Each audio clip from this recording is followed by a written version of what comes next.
Red light and a screen wash leads to this lady losing everything. We make hundreds in deposits for phones we'll never sell. I'd like to smash the bloody place up, to be quite honest with you. And people lose their wallets to the hands of security guards. This is the real hustle.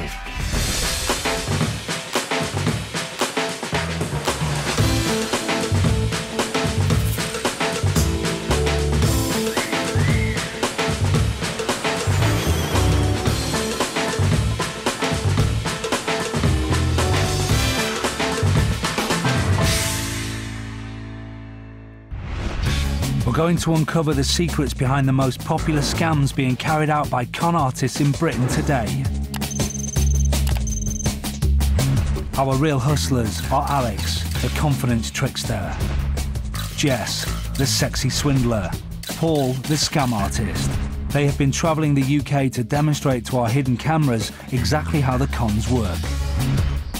All the people in this show have been hustled for real, and after being given their money back, they agreed that the footage could be shown so you can avoid being ripped off by the same scams. This next scam has been happening all over Europe, and it takes advantage of a common flaw in car security. The team are heading for a rendezvous at a carefully selected location. They're getting into position around this traffic light control crossroads. My name is Grandma Funk, y'all. Funk if you're nasty, darling. And you got to be nasty. Paul manoeuvres the van to allow a quick getaway. You know what I'm saying? Give me volume on everything, because I want you to hear me. I want to hear myself. I want the world. Jess is posing as a cheeky charity fundraiser. She'll wash your windscreen for a donation. Alex will go one further and clean you out for nothing in a scam known as boot popping. I see you, baby. Shaking that ass. Shaking that ass. Shaking that ass. I see you, baby. Shaking that ass. Shaking that ass. Shaking that ass. Woo! Close your eyes. The team know the timing of the lights and that they hold on red long enough for them to do their work. Jess waits on the traffic island for a mark to come to her. Alex watches from the side. Paul keeps the engine running.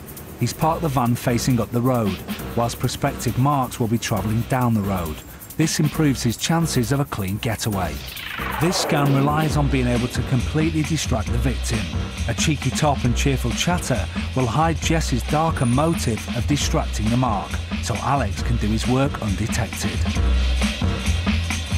A car arrives and is trapped by a red stoplight. Jess launches into her act on the captive mark. Hi, I'm collecting for the local church charity, so I'm just going to clean your windscreen for you because it's a little bit dirty, but don't worry, it won't be too long. So any donations that you have will be much appreciated.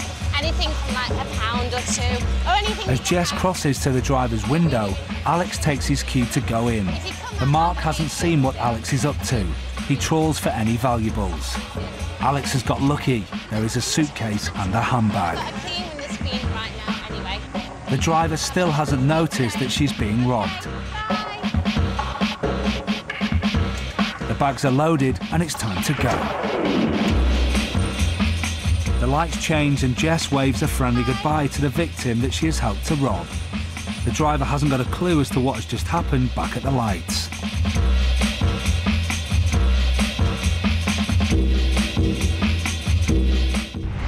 This robbery is sadly all too common.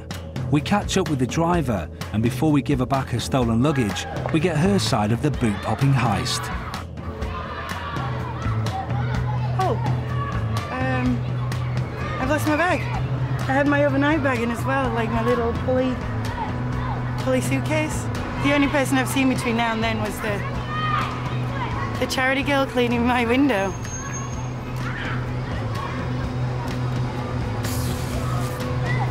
And if she had an accomplice. Car crime makes up over 20% of all recorded crime in the UK each year. So how can the motorists protect themselves from this particular type of theft? Even when you're driving, try to be security conscious. Never leave any valuables on show in your car. And remember that if your doors are unlocked, the likelihood is that your boot is unlocked too. So if you have the options to change the settings in the car, make sure you do so and lock your boot.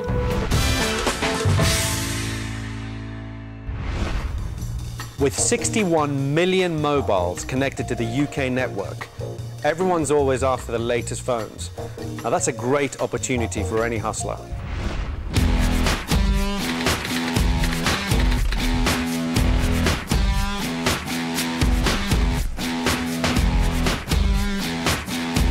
Looks can be deceiving, and there is something odd about this empty shop that is attracting attention. I'd like to smash the bloody place up, to be quite honest with you. I've lost 250 quid, just like that. It seems like there's nothing I can do about it at the moment. Because 24 hours earlier, it was a mobile phone shop, and it really was a case of phones for us. The team starts dressing their new mobile phone shop. All they need to do to make it look authentic is to give it a silly name, have a couple of mobile phones for display, and a lot of empty boxes. But what's special about this shop is that in 24 hours, it won't exist. The shop is wired for sound and vision, so you won't miss a thing, and the customers won't suspect a thing either. This camera is behind a two-way mirror. Alex opens for business. He and Paul are the salesmen, while Jess waits for a cue as the convincer, someone who pretends to be a satisfied customer in front of the potential victims. Alex and Paul run over the plan. An £800 phone. Yeah, we'll take a deposit or a full payment. We'll tell them to come back, pick up their phones, but by the time they come back to pick up the phones, we're gone. Would you hand over a deposit or the full amount at a shop like this for an item you would have to come back and collect? The bait is a huge saving on the normal price, but keep watching to see how the team reel them in with image, play acting and downright lies. The first customer arrives. Already 2 men in suits and a stock shop seem real enough. How can we help? How did you go, phone? All right, my colleague can have a... How are you? Not too bad, thanks. What's your name? Mike. I'm Paul. Nice How are you? Their sales talk is believable. Well, what we're selling are the best phones, the most up-to-the-minute phones, for the best prices. Now Jess makes her entrance, a happy shopper there to pick up her phone. For retail. If the victim had any doubts, then this little act reassures him that the money up front will be honoured by delivery of goods. It's on the very top shelf there. All right. Yeah, sure. This is Quick. Take care. 50 quid, that would be this one here. That is $59.99. He has no idea as he pays his deposit that the shop will be gone, and so will his cash by the next morning. Yeah, we'll do. In case I'm not here. So, before 10 tomorrow, yeah? After 10 tomorrow. After 10 After 10 tomorrow. All right, that's great. All right, Lovely. thank you very much. for your help. Thanks very much. Take care. Cheers, thank you. I'll see Bye-bye. you soon. Cheers, bye-bye. Cheers. Bye. So, we just made 50 quid. What did we sell? We sold them... well, we actually didn't sell them anything. I think we sold them a little piece of paper about this place. Sold them a little receipt. Another victim and another lost deposit. But if you come with that tomorrow morning, your phone should be here. Okay. Yeah? To another shop, I think. But now see how Paul skillfully persuades a customer to part with the whole amount. Great. Hey. Hi there, good morning. If you want to pay the full amount today, I'll give you 10% off. Yeah, right, yeah. Yeah, so that's 50 down, it's 250. So The bonus 10% discount is enough to clinch the sale. And worse still, the victim pays by credit card. And with professional scammers, this means they will take the opportunity to steal his card details and his PIN. Just any time tomorrow. Yeah, after 10. if either of us are not here, make sure you've got your receipt. Yeah? Yep. Great. All right, thank you. Bye-bye. Cheers, bye-bye. It's time to shut up shop and count the takings.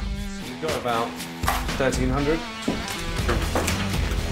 With the victims not due to return until the next morning, our team have got plenty of time to clear up and clear off. The fake wall and hidden cameras are removed to leave a barely recognisable empty shop. Our ripped-off customers are left with nowhere to go and no way to get their money back. Well, what's just happened is I've gone to that shop yesterday to get a phone. One that I've been looking at for a while. I'd actually been saving up to get it. And I've gone back today and they've cleaned out the shop. They're gone, so I've obviously been conned. And I've lost 250 quid, just like that. I want to get my money back. That's the main thing. I really want to get my money back.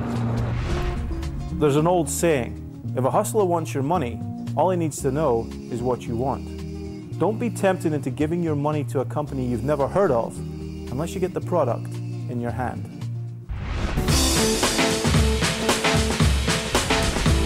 Coming up, a routine security check ends in these people losing their wallet. Shouldn't have been able to frisk me, really. That's a bit out of line.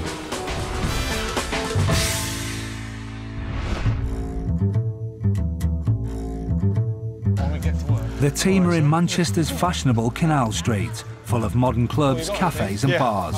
Will any of the clientele be tempted by one of the oldest con tricks going?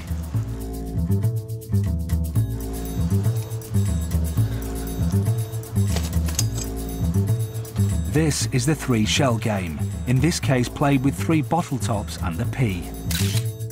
Come on folks, try your luck. Anybody want to play? It's very simple, real money for real luck. All you have to do is find the P. Very simple, always starts there. I'm going to move them around like that. Paul is the operator, or the shell man, and he's looking for a victim.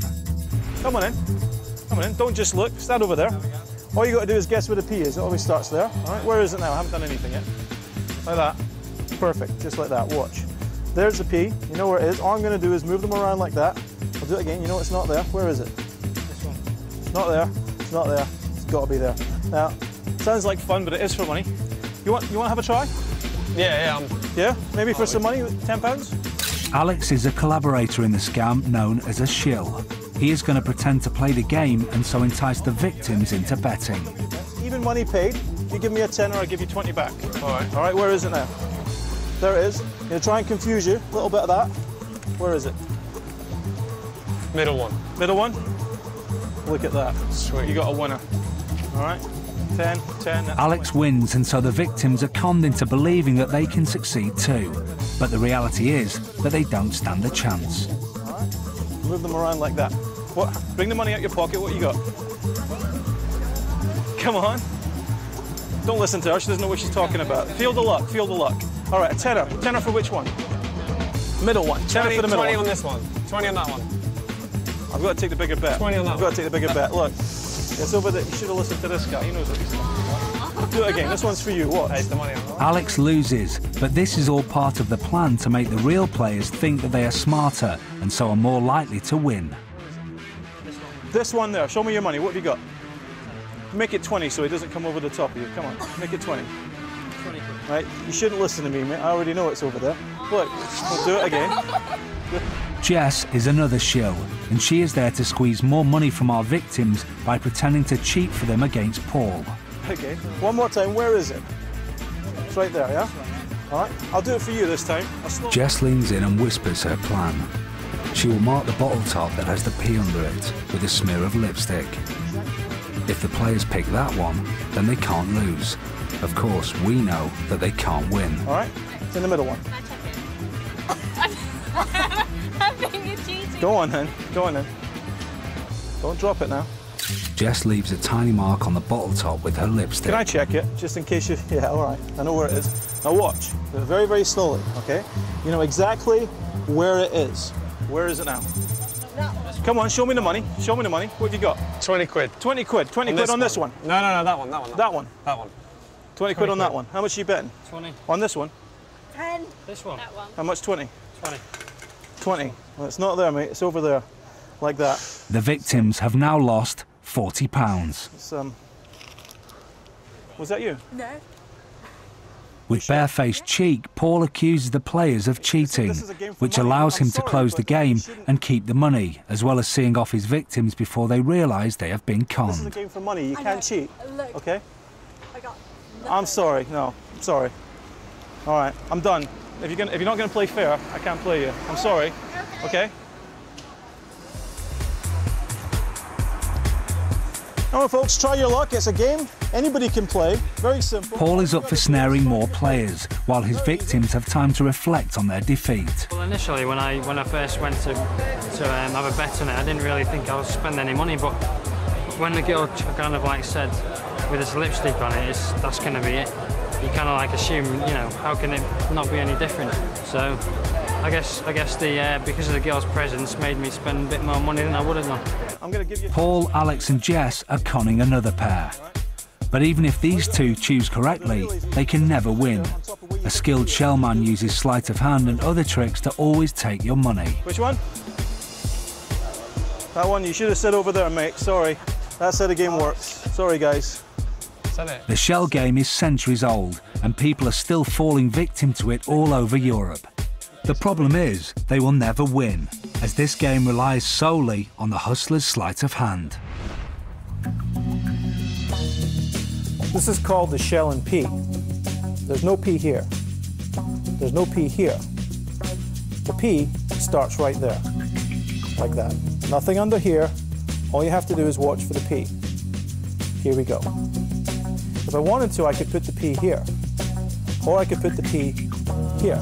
The P, of course, is right there, and that's why you lose.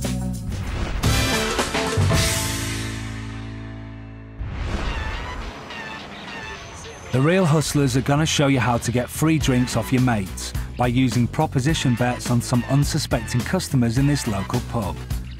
The proposition bet suckers you in, as it is a bet on an event or outcome that you believe can only go one way. And it always does go one way, the hustler's way. So watch and learn. The other, yes. Alex, Jess and Paul have come to this pub with one intention, to con the locals. Jess has spotted a couple of likely looking lads and decides to play a little trick on them. Are you two twins?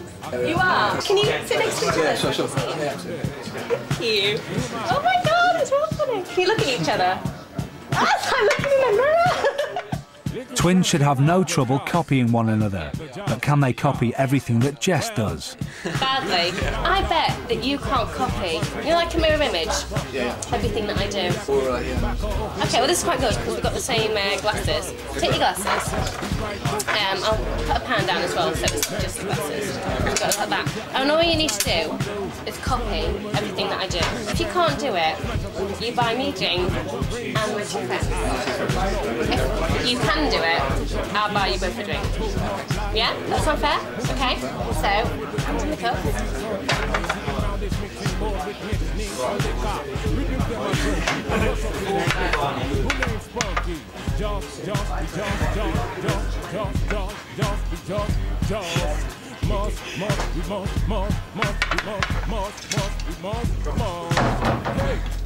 Yeah. Yeah. You swallowed it, didn't you? Yeah. I told you couldn't copy me. It's true. I'll have a glass of wine, and I think they'll have a couple of pints. Okay. Thank you. That was a good trick. Pickpockets are always looking for new ways to get close to their victims. And there's nothing that achieves that better than a good, old-fashioned uniform. These are going to work a treat, aren't they? Ready to go.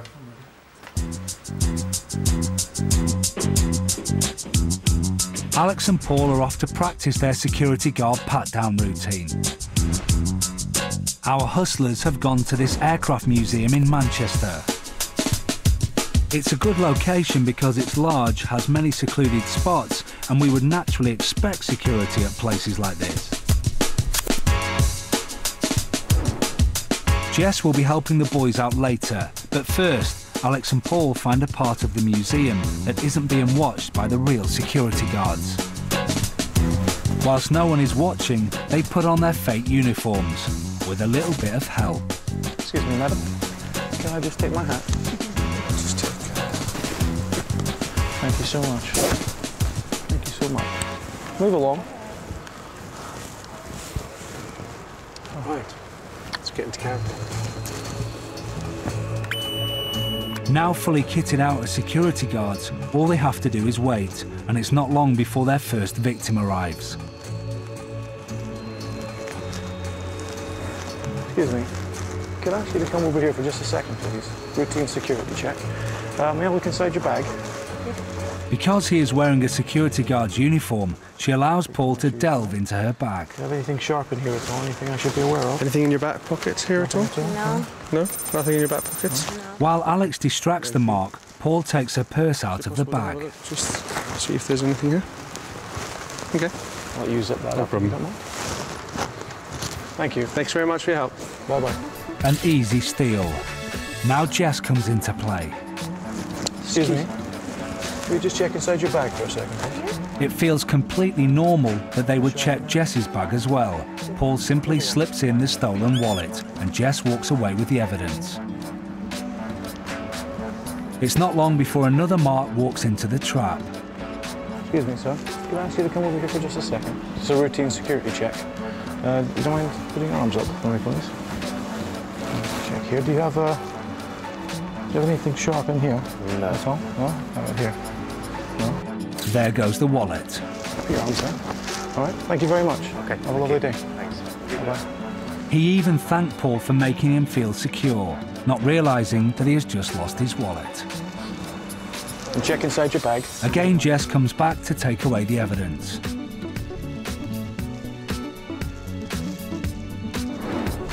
As the next mark approaches, it's time for Alex to practice his distraction techniques and empty this guy's pockets. Like this for me. Thank you. Have you got anything in your pockets? Nothing in here? Just my phone and my wallet. Open your phone. Wallet number 3. Alex distracts the mark's attention while he passes his phone straight over his shoulder. Thank you for your help. Okay. Thanks a lot.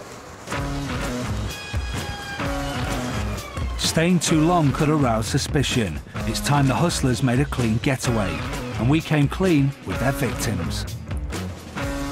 Move along, please. Move along.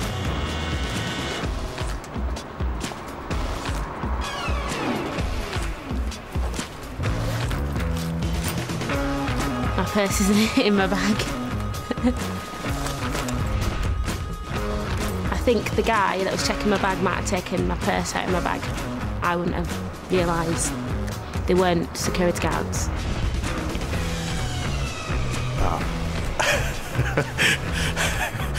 Right.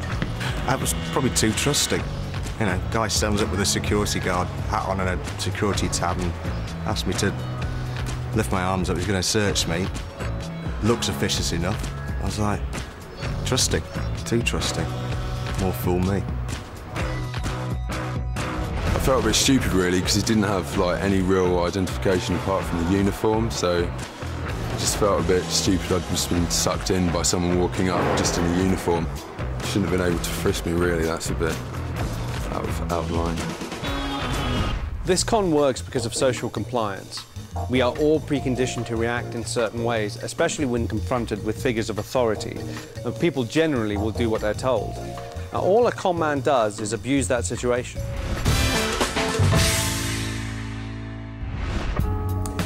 Hustlers are experts at getting a free ride. When they're on the road, they'll try and pay for absolutely nothing. There are more than 26,000 restaurants in the UK employing over 500,000 people. And there's nothing a hustler likes more than a free lunch. Alex and Paul have targeted this restaurant. Alex intends to gorge himself at the owner's expense, and with our hidden cameras in place, we can see exactly how the bill switch works. Can I get you a drink while you're looking at the menu? Yes, I think I'll have a bottle of the Chardonnay, please. A whole bottle of Chardonnay. Not cheap, but then Alex isn't worried. After all, he won't be paying. Can I get the Greek meze? Certainly. And I think I'll have the ribeye. How do you like your steak cooked? Medium, please. Thank you very much.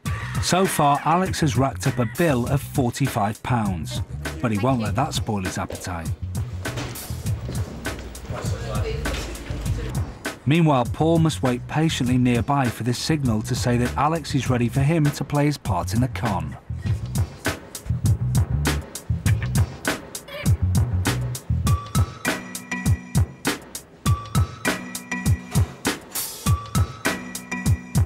With only the remains of his main course and dessert to go, a text signals Paul that it's time for him to go in.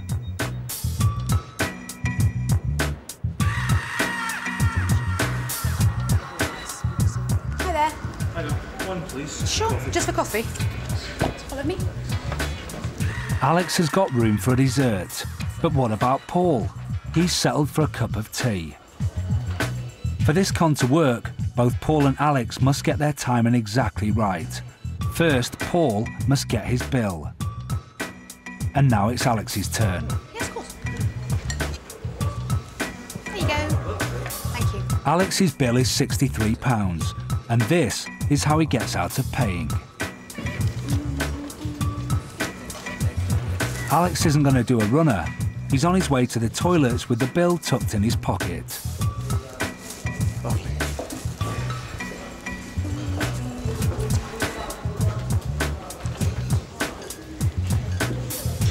On the way back, there is a simple substitution.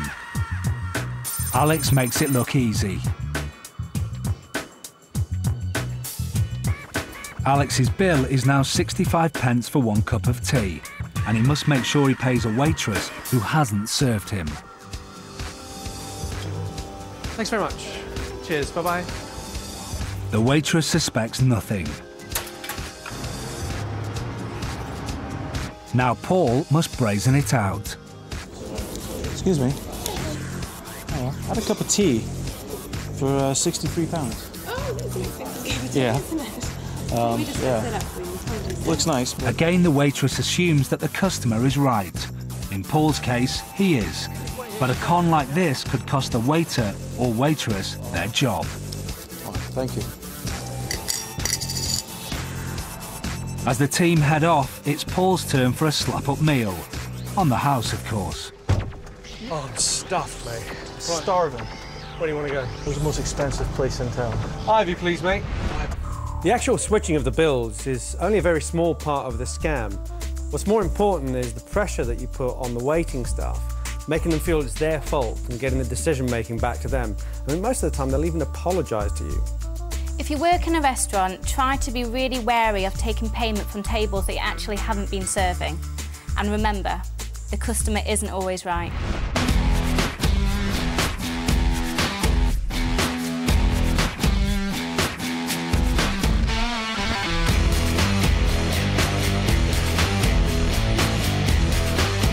Keep your wits about you. Hustlers are everywhere. And remember, if it sounds too good to be true, then it probably is.